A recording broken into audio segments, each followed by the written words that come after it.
Hello students. आज हम लोग बात करते हैं डेविएशन बार डायग्राम्स की। डेविएशन बार डायग्राम्स क्या होते हैं? The deviation bar diagrams are used to compare the net deviation of related variables with respect to time and location. Bars representing positive and negative deviation are drawn above and below the baseline. Such type of diagrams represent the deviation in magnitude as well as in direction. तो हम लोग आज बात कर रहे हैं deviation bar diagrams की। Deviation bar diagrams क्या होते हैं? The deviation bar diagrams are used to compare the net deviation of related variables with respect to time and location.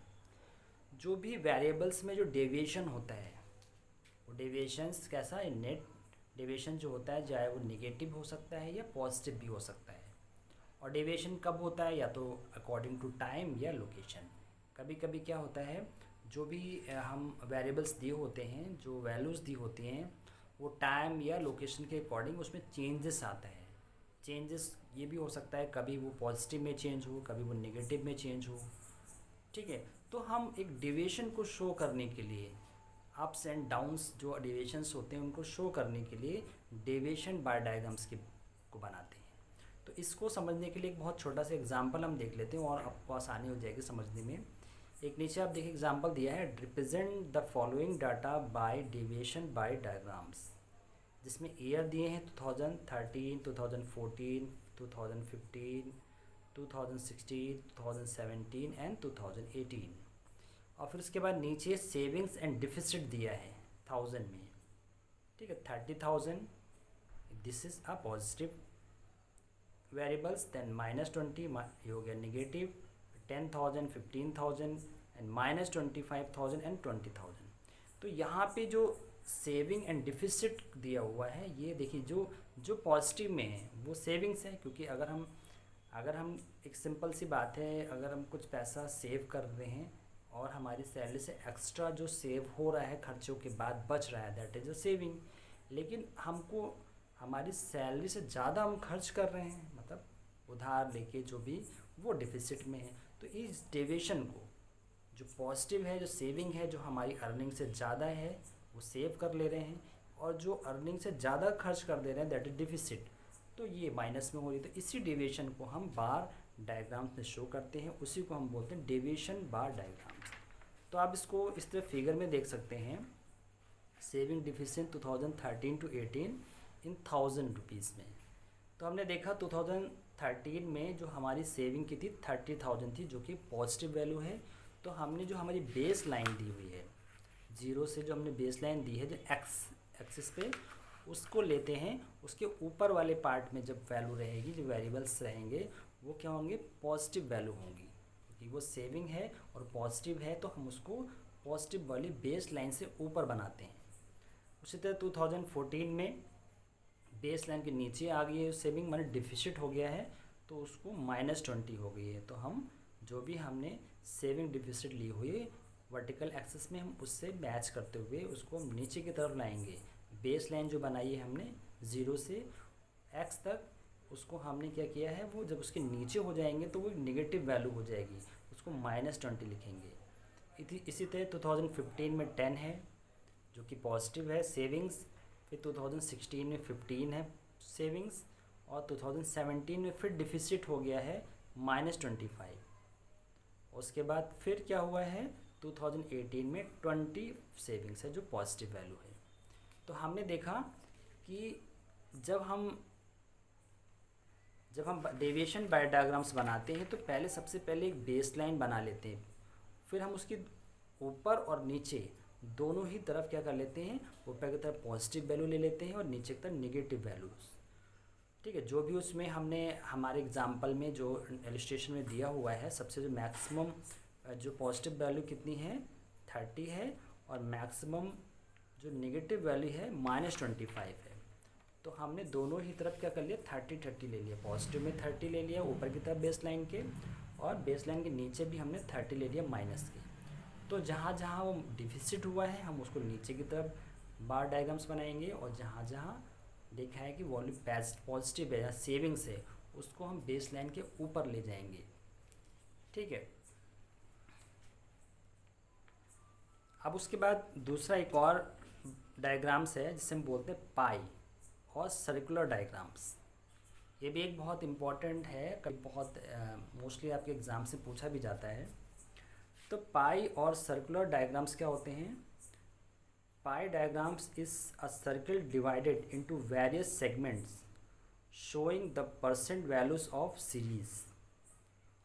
Pi diagrams क्या होते हैं? एक तरह से सर्कुलर एक सर्किल होता है जिसको हम डिवाइड कर लेते हैं इनटू वेरियस सेगमेंट्स, अलग अलग पार्ट्स में, showing the percent values of series.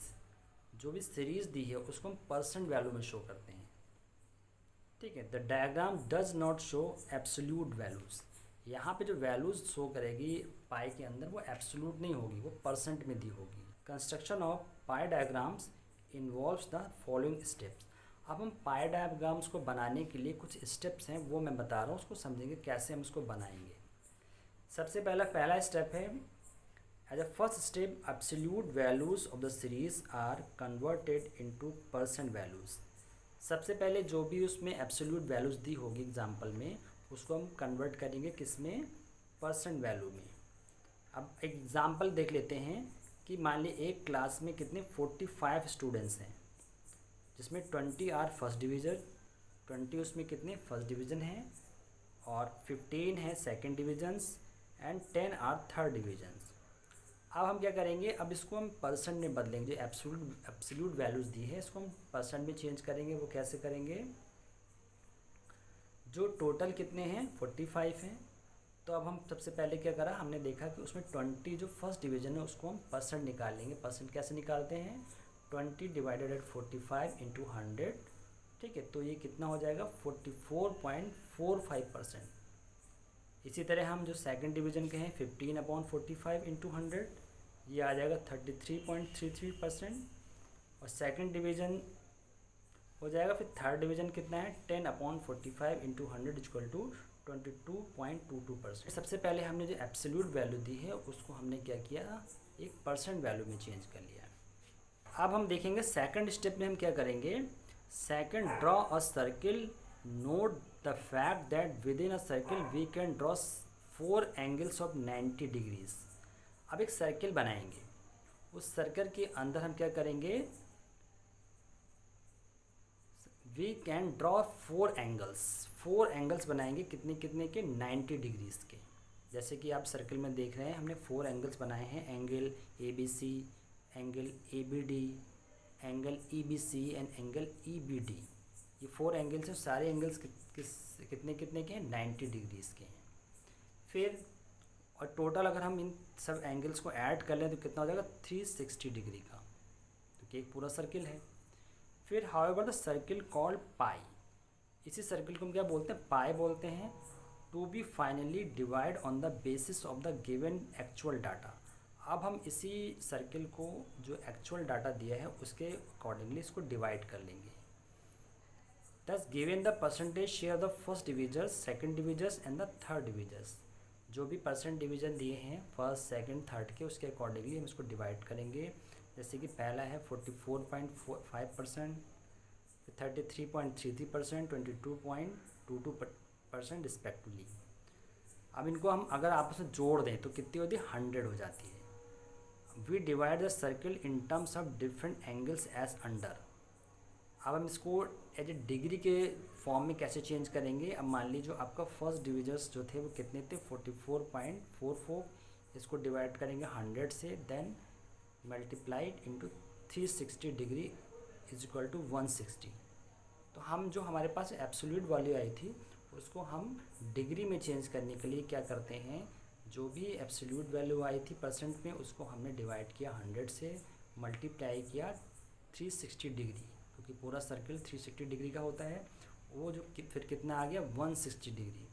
इसी तरह दूसरा जो वैल्यू थी 33.3 थी, उसको भी 100 से डिवाइड किया into 360 degree is equal to 120 degree.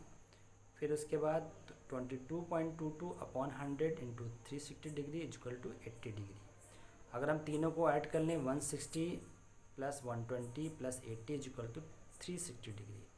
अब हमने देखा पूरे सर्किल को जो हमने 360 डिग्री में उसको बनाया था, अब उसको अकॉर्डिंगली जो हमारे पास एब्सोल्यूट वैल्यू आई थी उसको हमने डिग्री वैल्यू में चेंज करके अब उसके अकॉर्डिंगली हम उसको डिवाइड करेंगे।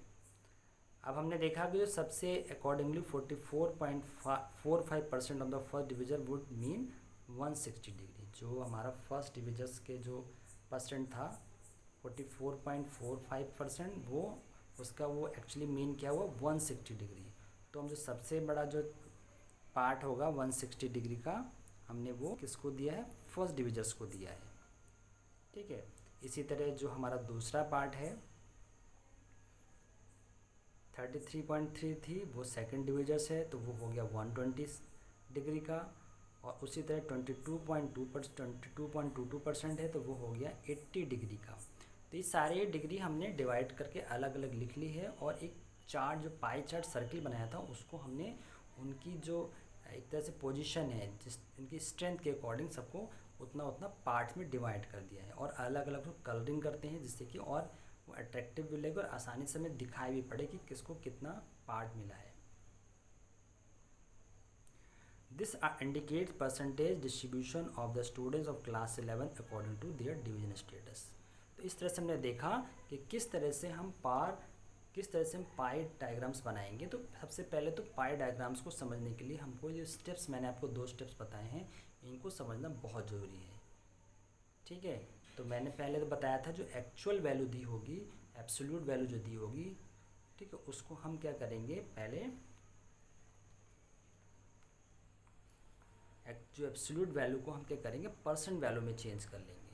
उसके बाद उस सर्किल को हम टोटल 360 डिग्री का सर्किल को हम अलग अलग 4 जो एंगल्स हैं 90 डिग्रीज़ के उसमें डिवाइड करेंगे, और फिर जितनी भी परसेंट्स वैल्यू होंगी उनको हम डिग्रीज वैल्यू में चेंज कर लेंगे, और फिर हम उसके अकॉर्डिंगली जो भी उसका जो एरिया बना हुआ है और उसके अकॉर्डिंगली उसको अलग अलग उसी पार्ट में डिवाइड कर देंगे।